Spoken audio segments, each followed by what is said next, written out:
Papo de Repórter. Papo de Papo Repórter. de Repórter. Papo de Papo de Repórter.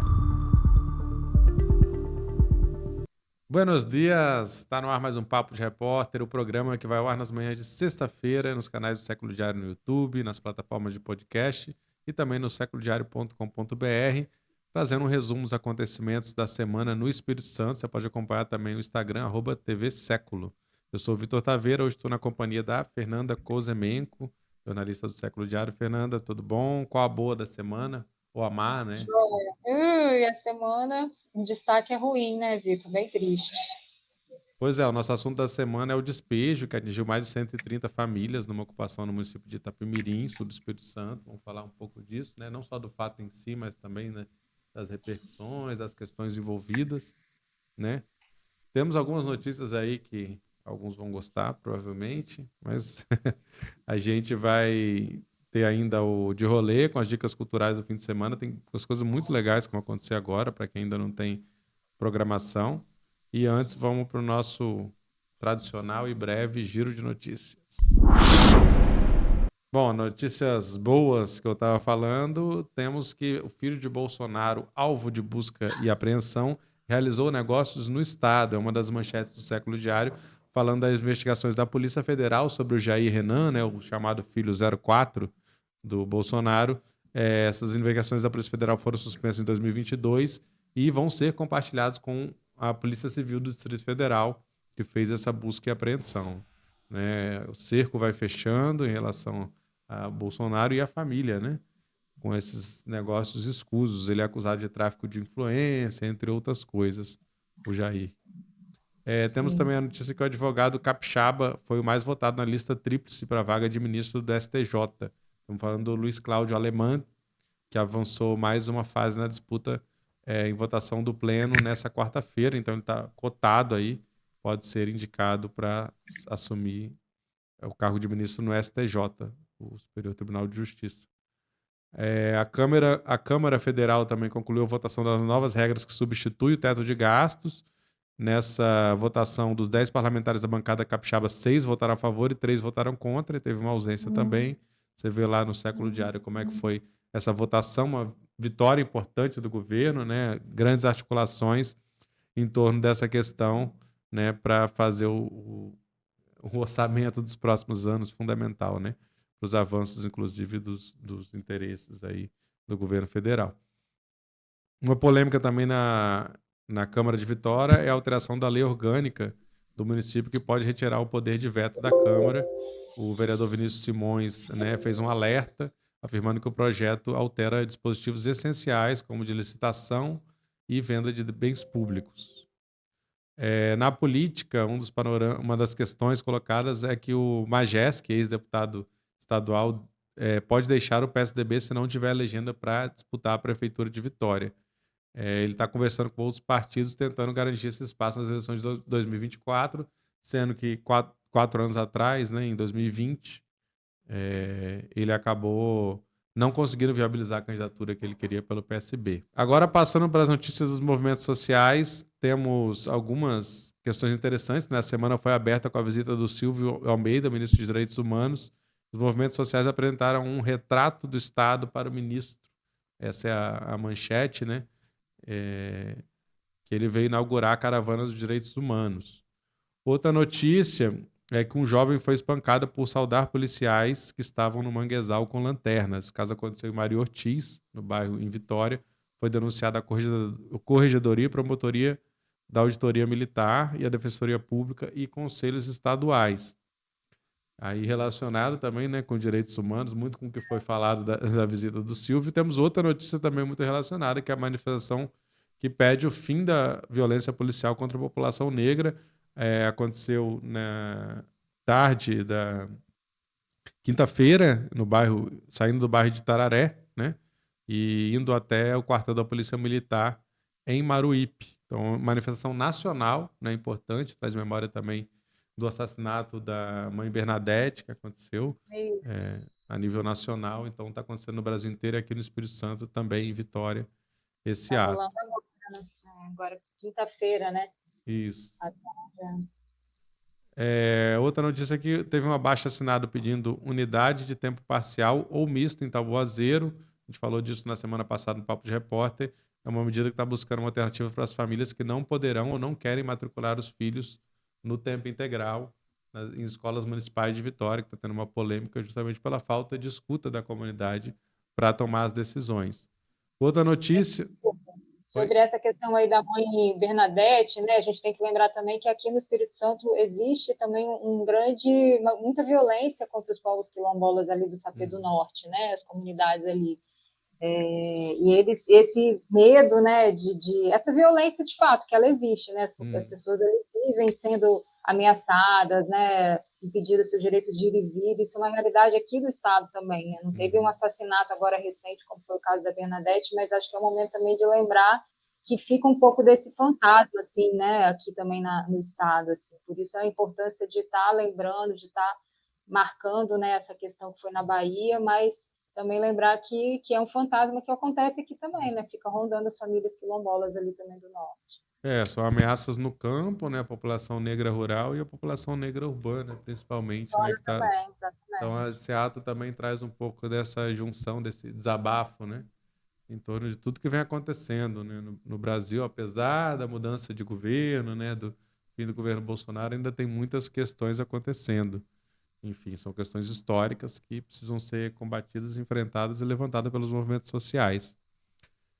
Outra notícia que temos aqui é que o Estado vai receber mais 50 milhões para o pagamento do piso da enfermagem, uma luta antiga dos trabalhadores da enfermagem, né? Esse valor vai ser repassado pelo governo federal, destinado à gestão estadual e aos municípios, né? Esse valor de 50 milhões de reais. Outras duas notícias para finalizar o bloco aqui. Um novo ataque à educação inclusiva mobiliza reação em âmbito nacional. O projeto reforça medidas de segregação de pessoas com deficiência. No Espírito Santo, tem até uma enquete rolando na Câmara Federal com 85% de rejeição, né, quando foi feita essa reportagem. É outra questão. E tem também a outra notícia que uma ONG questiona o licenciamento da central geradora hidrelétrica em Guaçuí. Em ato público, a Redi alerta sobre os possíveis impactos cumulativos com outras usinas que estão na bacia do Itabapoana, ali no extremo sul do Espírito Santo. Então, é uma questão pouco falada, né, no Espírito Santo, mas essa questão das hidrelétricas sempre gera um impacto social e ambiental muito forte. Você queria comentar, Fernanda, essa, outras notícias? É isso que você colocou, um assunto muito pouco falado, né? É considerado uma alternativa boa, né, de geração de energias, pequenas centrais hidrelétricas, mas pouca gente vai ali em campo para checar se realmente os impactos valem a pena, né? E o que a Redi tem feito ali no sul do Espírito Santo e norte do Rio de Janeiro, ali a bacia do Itabapoana, é ir lá verificar, e no norte do Rio de Janeiro eles têm um mapeamento ainda mais forte, porque lá acho que tem até um pouco mais que aqui no estado, e como que os pescadores ribeirinhos ficam assim, sem território de pesca, é impressionante, porque mesmo sendo pequenas, elas vão diminuindo a vazão, então a água vai acabando, o peixe vai acabando, e é aquilo, e não tem muito, é muito invisível, né? Um problema muito invisível. E agora com essa em Guaçuí, é engraçado, o processo acontece super rápido, eles têm dificuldade de acessar os documentos, né? E é importante trazer essa discussão, afinal de contas, que energia que a gente quer, né? Que energia limpa é essa que a gente quer? É limpa uma energia que obstrui o rio desse jeito, né? Enfim, é uma discussão que precisa ser feita nesse momento mesmo. Pois é, falando ainda um pouco das novidades no canal do Século Diário no YouTube, temos a entrevista com Perli Cipriano, uma trajetória de 80 anos de luta, um dos ícones da esquerda capixaba, né? Ele fala sobre sua vida, que tem várias histórias de resistência, histórias bonitas, histórias tristes. Enfim, é um grande depoimento, até uma homenagem ao Perli, grande batalhador, né? Temos também uma reportagem chamada Furacão Travesti no Parlamento, foi feito no evento realizado na Serra com 6 parlamentares trans e travestis que falam sobre a ocupação dos espaços de poder. E no Política S, o projeto dos militares na política, entrevista com o cientista político José Marques Porto sobre a militarização na política brasileira e sua repercussão no Espírito Santo. No domingo agora, para quem está assistindo antes, né, o Pocando pelo Mundo, 9 horas da manhã entra no ar, entrevista com a Selma de Aldina, que é uma capixaba que é uma das mais destacadas lideranças do movimento quilombola e do movimento de mulheres negras no Brasil. Vale a pena assistir também. Então, esse é o nosso giro. Vamos agora para o assunto da semana. Bom, o assunto da semana, o título, né, que é uma frase, diz muito, né, uma frase de uma das pessoas envolvidas nesse acontecimento. O que estava depositado ali não era lajota nem cimento, eram sonhos. Famílias despejadas em Itapemirim estão na rua, sem acolhimento em ginásio prometido pela prefeitura. A reportagem completa está no seculodiario.com.br, da Fernanda Cozemenco. Realmente mais uma notícia triste, né? São 136 famílias, segundo os ocupantes que estavam nessa região de Maraguá, em Itapemirim, ali no sul do estado. Estava rolando já há um tempo, né, Fernando, essa ameaça de despejo que agora se efetivou, rompendo um pouco de uma certa trégua, né, porque uma conquista da luta pelo despejo zero foi que paralisasse esses despejos durante a pandemia, por conta do estado de emergência, e agora acontece, né, um despejo desse de grande envergadura, com grande operativo policial. E queria que você trouxesse um pouco mais de informações aí do que está acontecendo, que destino foi dado para essas famílias e o que está sendo feito também, né, pelos movimentos, pelo poder público em relação a essa questão. Essa ocupação ela é muito grande e antiga, ela já tem 8 anos. A gente conversou com a Loira, né, que é uma liderança forte ali. E aí, 136 famílias estavam lá, e dessas, metade, 70, realmente estão numa situação ainda mais difícil, porque não tem renda, não tem familiares próximos, então precisavam mesmo do abrigo da prefeitura. E quando a gente conversou com ela, eles não tinham conseguido ainda. Depois, no outro dia, que começaram a ser alojados lá, a promessa começou a ser realizada de colocar eles no ginásio, mas ela falou rapidamente com a gente, disse que era uma situação assim, sem banheiro, sabe? Com assim, tudo muito, muito precário, né? Então, mas no dia que a gente fez a matéria, você imagina, o despejo foi de manhã, e 1 hora da manhã, quer dizer, passou o dia inteiro naquela situação, chegou 1 hora da manhã, estava todo mundo na rua ainda, o ginásio fechado, né, eles tendo que pagar um frete para levar as coisas, porque estavam com risco de serem roubados, atacados ali, largados na rua. Uma situação muito triste, né? Assim, as imagens acho que falam por si. A gente colocou algumas fotos ali, alguns prints também dos vídeos. É muito difícil você não ficar penalizado com a situação dessas famílias, né? Vendo a máquina passar por cima da casa, né? Do sonho delas, né? De dignidade, assim, e destruindo tudo, né? Quem não tirou móveis foi ali junto, enfim. E as imagens a gente não conseguiu mostrar, mas tem um relato dela dizendo das hortas, dos animais, das galinhas, dos porcos, né? E ela falou que viu animais serem mortos, assim, tipo, colocado numa caixa para transporte de qualquer jeito, e hortas comunitárias, tinha uma horta comunitária, eles comiam, ela conta inhame, batata doce, mandioca, banana, e foi tudo destruído, né? E é para aquele projeto de porto, né? O Itaú Offshore, que é um projeto também super antigo e que nunca sai do papel, e a gente colocou isso na matéria, porque é uma especulação portuária, né? O Espírito Santo é engraçado, assim, ele tem a campanha Nem um Poço a Mais fez esse cálculo, a gente publicou, né? Um porto a cada 15 quilômetros, imagina, projetos, né, de portos. E, então é muita especulação. Ah, não, esse terreno é para porto e está lá, 8 anos, uma ocupação gigante, a prefeitura não faz nada, as pessoas ali abandonadas. Quer dizer, se você for colocar ali, tem o quê? Quase 500 pessoas, né? 136 famílias. E o Porto vem dizer que vai salvar com 1.000 empregos. Ah, vamos gerar 1.000 empregos. Que não vão ser para essas famílias, provavelmente. É complicado, cara. Assim, é muito triste, né?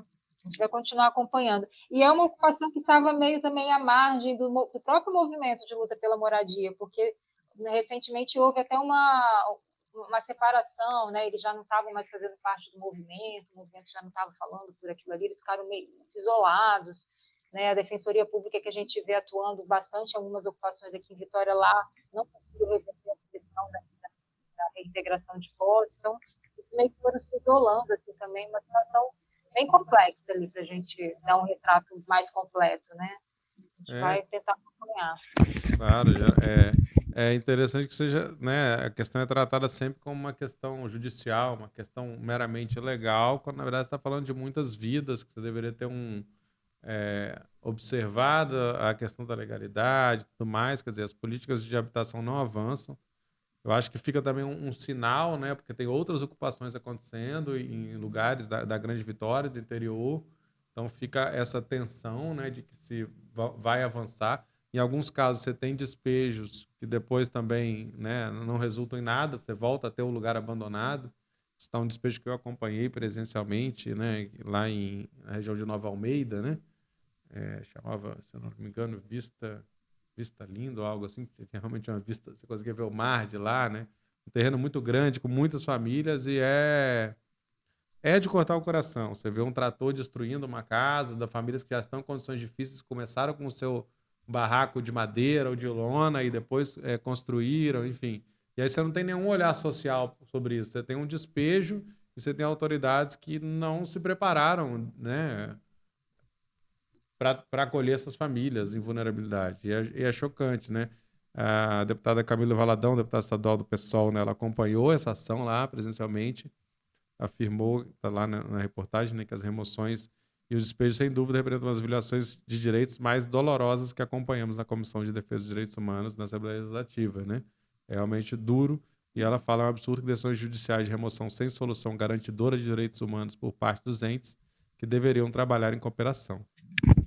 Então é um pouco desse descaso que acontece. Você vê que a política de habitação ela não avança, né? A pandemia provavelmente deve ter influenciado, inclusive, nessa ocupação, né? Você falou que tem muitos anos, mas assim, Ela aumenta o número de pessoas que ficam em situação vulnerável, né?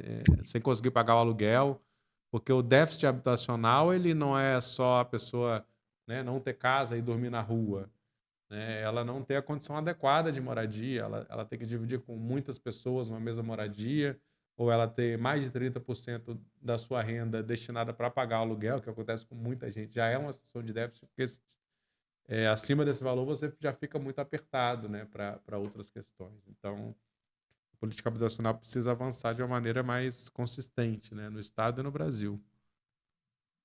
Lá a prefeitura mesmo falou: começamos a fazer um cadastro, mas a maioria das pessoas não é daqui de Itapemirim. Então, a gente não vai levar para nenhum programa de habitação. Como assim? As pessoas estão ali ocupando, aí não sei quais os critérios, é muita falta de humanidade mesmo.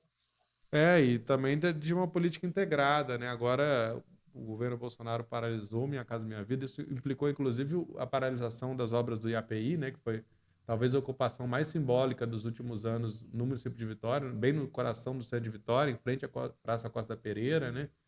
E que estava sendo destinada para o Minha Casa Minha Vida entidades, né? Que é uma que foge das grandes construtoras, né? Organizado por organizações sociais. E o governo Bolsonaro corta o recurso para esse programa e isso acaba, né, tá até hoje lá o lugar parado, acumulando inclusive problemas, né, de problemas de saúde que pode ser gerado, né, vetores, tudo mais, e o espaço vazio.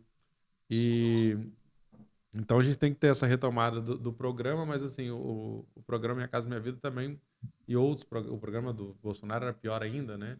Acaba atendendo mais, às vezes, a uma classe média, né? Que também é importante ter acesso a financiamento e tudo mais. Mas tem pessoas que realmente não têm nem condições de pagar por essa moradia, né? E a necessidade de pensar essa política integrada, né? Do Estado e da prefeitura, porque se a prefeitura está falando, nem todo mundo é daqui, isso na verdade pouco importa, né? O Exatamente. direito à moradia é de todos e o Estado e a União têm que estar junto para garantir isso, porque às vezes realmente o município não tem uma força, uma condição financeira e tudo mais de garantir grandes projetos, mas assim, ele tem que garantir pelo menos o mínimo da assistência e trabalhar, porque essa demanda acontece em Itapemirim, não importa se as pessoas são de lá, nasceram de lá ou vieram, mas o problema está colocado ali, então ele tem que ser resolvido também ali, né? E a prefeitura tem a obrigação de ir atrás dos entes federativos para tentar garantir soluções, né? Nem sei mais, eu fico muito comovido mesmo com isso, é muito triste, é muita desumanidade e todo mundo se comove, mas na hora de fazer ninguém faz, né? A prefeitura vai lá só na hora de remover as pessoas, né, e não garante nenhuma política. governo do estado também se isenta. A gente tem que continuar mesmo colocando bastante luzes nesse assunto aí, constranger essas autoridades, né, para elas reverem o que são as prioridades de desenvolvimento de um município, né? Uhum. Pois é, em breve está na nossa agenda também visitar aí algumas ocupações, trazer algumas reportagens para mostrar como é que é o processo de fato, porque não adianta só ver o despejo, né? A gente tem que entender o que está, como é que é a situação dessas famílias, quem são. E existe uma movimentação, né, do BR Cidade, da Defensoria Pública, alguns outros órgãos da sociedade civil que vêm se preocupando em colocar essa questão mais a fundo, né? O próprio Movimento de Luta pela Moradia, Movimento Nacional de Luta pela Moradia, MNLN, para tentar visibilizar essa luta e pressionar o poder público, que a gente sabe que governo é panela de pressão, né? Então, os interesses das construtoras, das grandes empresas, costumam ser muito mais fortes, né? Então, essa organização social tem que vir para reivindicar e para constranger também esse poder público, né? Insensível a essas questões. Essa estratégia é fundamental, ir lá em loco, né, Vitor? Mostrar às pessoas ali a realidade, né, e fazer esse constrangimento mesmo. Assim. Mas é isso. Algo mais que você queira comentar sobre o tema? Não, sobre esse tema, acho que vamos acompanhar o andamento, né? Tomara que tenha boas notícias aqui para frente. E vamos ver como é que as famílias vão, né? É importante que essa articulação continue, né? Porque é o caso que a gente tem aqui da ocupação Chico Prego, no centro de Vitória, que já na verdade, são famílias que estão há anos também, há quase 7 anos, eu acho. Só que elas muda, né? A gente chega, a gente sai, mas o mesmo grupo ele continua ocupando novos espaços enquanto ele não tem uma solução, né? Já tiveram aluguel social, mas por pouco tempo, aí acaba. Enfim, a política não pode ser só um aluguel social que acaba, né? Tem que ser a garantia de moradia e também a garantia de emprego, de renda, enfim, outras questões, uma política integrada. É importante mostrar mesmo. Eu me lembrei agora de uma frase, não vou falar mais nada, mas eu vou falar uma, que ela falou assim: ninguém fica numa situação como essa se não tiver com uma extrema necessidade, ela falou, né? Vocês têm que vir aqui e ver, assim, ninguém vai se submeter a isso se realmente não precisar, né? Então, acho que a gente, como jornalista, tem que ir lá e mostrar isso, uma coisa que está invisível, que ninguém quer olhar, todo mundo vira a cara, e a gente tem que colocar essa realidade, né, para poder conseguir mudar ela. Pois é, então vamos fechando aqui nosso assunto da semana e vamos nos preparando para o fim de semana com o bloco de rolê. Bem, nossa agenda cultural, abrindo aí, sexta-feira, temos às 19 horas, no Centro Cultural Elisiário Rangel, lá em São Diogo, na Serra, tem o Movimento Cultural, o evento que acontece com batalha de rap, slam, breaking e outras atrações. Então, lá em São Diogo, na Serra, o Centro Cultural Elisiário Rangel tem atração nessa sexta-feira. Temos também outras agendas interessantes nesse fim de semana, Fernando, não sei se você está sabendo, mas acontecem os segundos Jogos dos Povos Indígenas do Espírito Santo.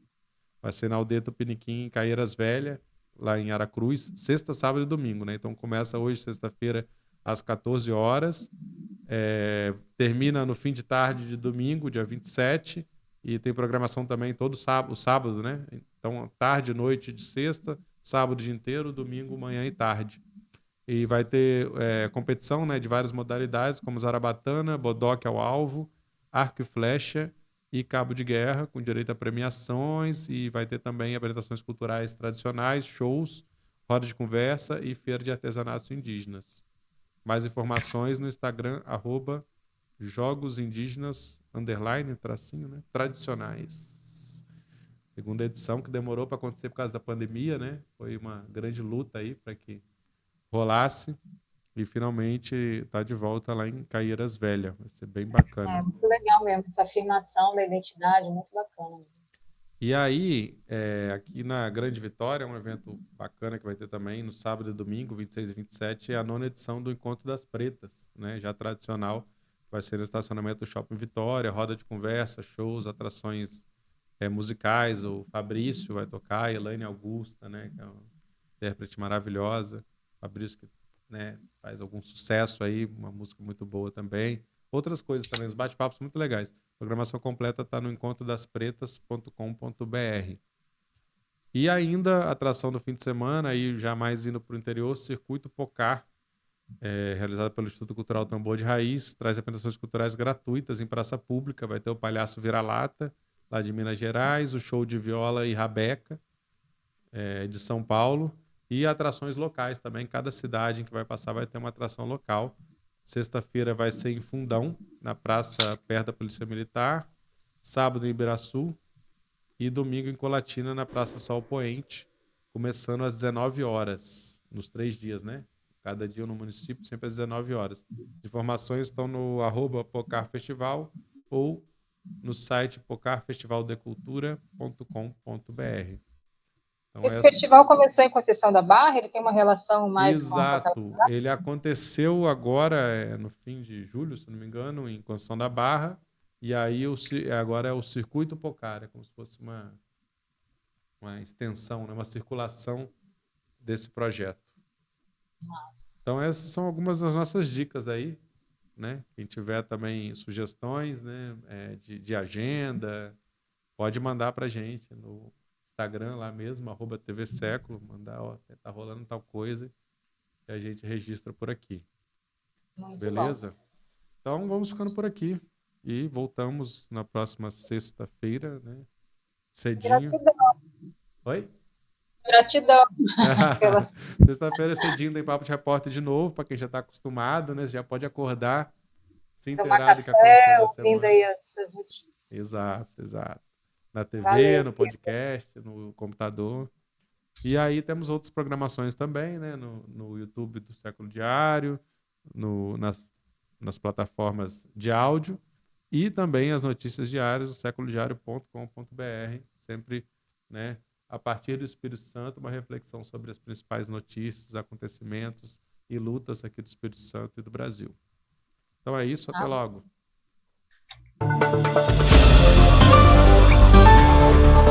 Papo de Repórter. Papo de Repórter. Papo de Repórter.